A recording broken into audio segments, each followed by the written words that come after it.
anyone else use a selfie stick to autofocus their camera, or am I just that weird person? It happens. Hey guys, it's Amanda from AmandaReads, and I am so excited to finally be updating you. This is going to be a little quick update about my life and also a wrap up for the month of July. It's been a few weeks and I explained that I was moving and also that I was having some surgery done. So I'm going to start off with that. On July 27th, I got a septoplasty and turbinate reduction. I had a really bad deviated septum on my right side. So basically, if you looked at my nose with a flashlight, which is something that I did, you could see that there was cartilage, like basically the middle piece of cartilage came out so far that my opening to breathe was minuscule. So I did most of the breathing on my left side. I think it's been like that for my whole life, or at least since I've been in college, I've been having a problem with it. Never broken my nose, never had any trauma, so sometimes it can just happen. It's really common. They say that like almost everyone has it, but it really did affect me. So I had that surgery done. They just basically reduced the cartilage. I don't know what that means. It's about a half-an-hour long procedure. You can't do really anything strenuous that could cause bleeding. So anything that would put pressure on your nose, which surprisingly is a lot of things, like just standing and moving around would give me some pressure. So I didn't have much pain. I only took Tylenol for 2 days. I didn't even take the prescribed pain medicine, which I was really excited about that it wasn't that painful. I just had some pressure in my teeth on the first day, so I did need the Tylenol. I was on antibiotic and anti-nausea medicine, and yeah, so it's been 2 weeks and 1 day since my surgery, and I still have some stitches in my nose that dissolve and they keep falling out at the most inappropriate times, which is very interesting and not okay. But that's what it is. I had my splints taken out. I had the stitches that were keeping the splints taken out.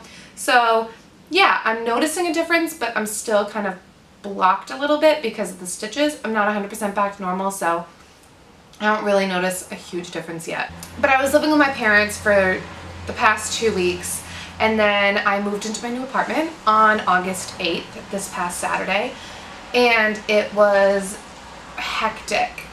So I moved from Boston to Salem, and I am now living by myself, and I absolutely love it. I have all brand new bookshelves, so I actually can display all my books instead of having them in storage under my bed. So I will be doing a bookshelf tour now that I have bookshelves. And I do also want to do an apartment tour because I'm obsessed with my apartment, and oh my god, I just want everyone to love it as much as I do. It's okay if you don't though. The reason I haven't been doing any videos is because, well, I pre-recorded tag videos. Like, people have been tagging me and I've done the tags, so I know Fiona over at Reads and Eats. I think I have another one from Thais from Brazilian Bookish Girl that I haven't posted yet. But I did record them weeks before my surgery, but I didn't notice that my camera shut off halfway through recording one of them, and I just haven't been up for or well enough to re-record the ending. I'm like really frustrated that that happened, and like just annoyed with the whole thing. But enough about my life, and let's get on to my July wrap-up, because that is way overdue, so let's get to it. So in the month of July, I did get through 7 books, 2 of which were audiobooks and all the rest were physical books.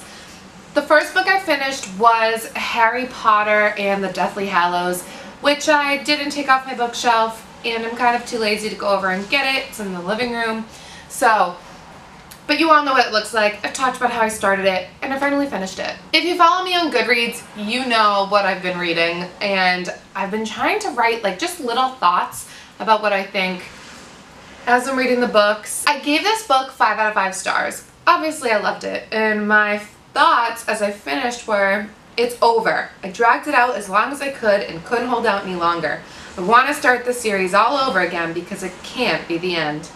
Yeah, I got like really depressed when I finished it, I remembered like how much I love it and how sad it is that it's over again.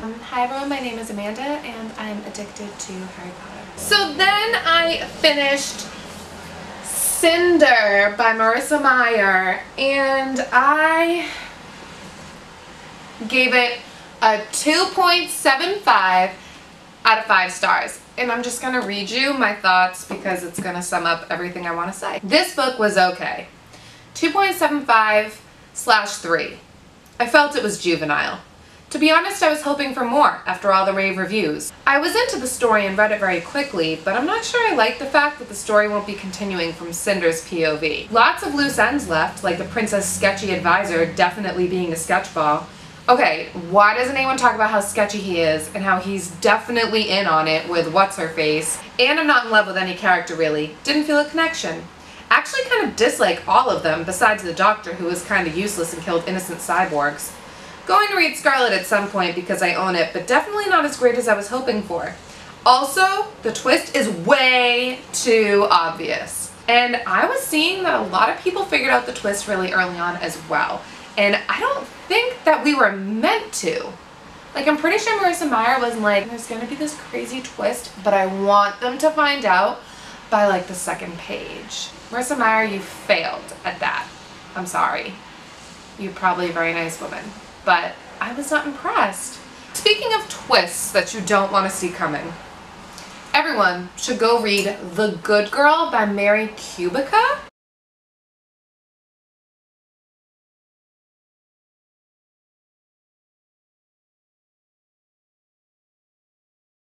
So next I read City of Fallen Angels and I could not even contain my thoughts or feelings about this book, so I did end up doing a impromptu book talk.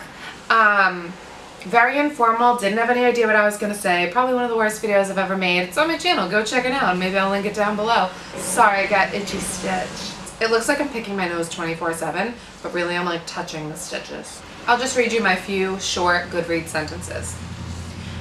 So for City of Fallen Angels I wrote, I genuinely really liked this book. I felt like the characters were who I've wanted them to be this entire time, like they were lacking up until this point. I loved all of it except the very end. Brother can't catch a break, can he? Seriously, poor Jace. I finished The Cuckoo's Calling, which is a Cormoran Strike novel. It's the first novel in a series. It's by Robert Galbraith, which is J.K. Rowling's new pen name. So I read another book by J.K. Rowling. I couldn't stop. If I can just see what they wrote on Goodreads for a good plot. This feels like I read this 2,000 years ago. So Detective Cormoran Strike investigates a supermodel's suicide. He's like an army veteran who like lost his leg, so he has like a fake leg. He just broke up with his longtime girlfriend, so now he's living in his office. He's pretty much broke. Then this guy, John Bristow, walks through his door with an amazing story. His sister, the legendary supermodel Lulu Landry, known to her friends as the Cuckoo, famously fell to her death a few months earlier. The police ruled it a suicide, but John refuses to believe that. Yeah, he gets, Strike gets this new secretary named Robin, and Robin helps Strike solve the case. And I really liked it. There are a lot of negative reviews of this book for some reason. I think people are like, J.K. Rowling, oh my god, this will be a magical detective story. No, it's nothing like that. If you've read The Casual Vacancy, you know that she's capable of writing books that have nothing to do with Harry Potter in that world. So people just need to like chill.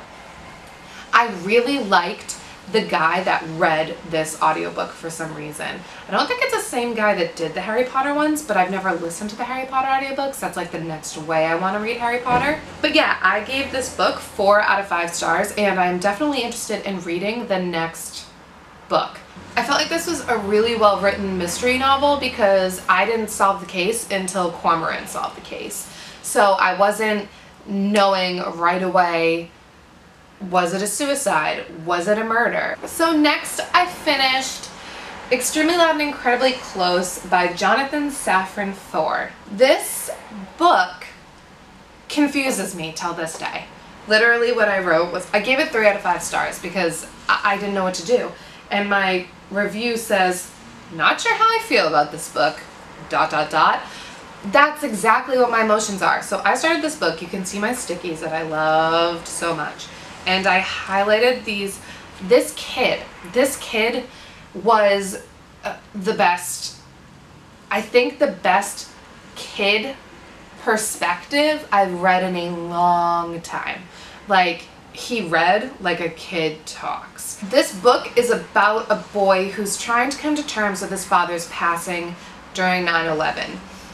And he's trying to follow through with this kind of scavenger hunt. He thinks it's like a scavenger hunt that his dad left for him. Also in the book is the story of his grandfather, but I found it to really take away from it, and I really had trouble switching perspectives because you don't know you're switching perspectives. So I was reading as the child, and then I'm like, what is going on? I don't know. I think I want to see the movie because I don't really get it. It's like I know what they're saying, but I'm just not sure why it had to be written like this. I had a hard time getting through this, but let me read you, like, to show you how fucking funny the kid is. I don't know, maybe no one thinks this is funny. I thought he was like autistic because he like didn't pick up on social cues, but it doesn't say anything about that. So maybe he's just a weirdo? I don't know. It's just like, this is the second page. You don't know anything about this kid. Oh my god, they're in a limo. I think they're on the way to the dad's funeral. So he's talking to the limo driver about how he can't curse, and he goes, do you know shit? And the limo driver goes, that's a curse, isn't it? He goes, not if you say shiitake. The limo driver goes, guess not. And then the kid goes, succotash my Balzac, dip shiitake. Finally, in July, after my surgery, I read City of Lost Souls by Cassandra Clare. This is the second to last book in the Mortal Instruments series. I don't even really have like words. I gave this book 5 out of 5 stars. It had so much action and things happening that I just loved this book. I really loved this book, and I can't wait to finish up with City of Heavenly Fire. So if you have any videos that you want me to do, go ahead and write them down. I'm always trying to think of new things to do. I'm not very skilled at making videos, I'm gonna be honest with you. And like I said, I have 2 tags that I need to apparently finish and upload because they got cut off, but yeah, I just wanted to say thanks. So I appreciate you watching and subscribing and talking to me about books. So I hope you all have a really great day, and I hope you're doing really good with your reading month, and I hope to see you quite soon. So thanks for watching, everyone. Bye!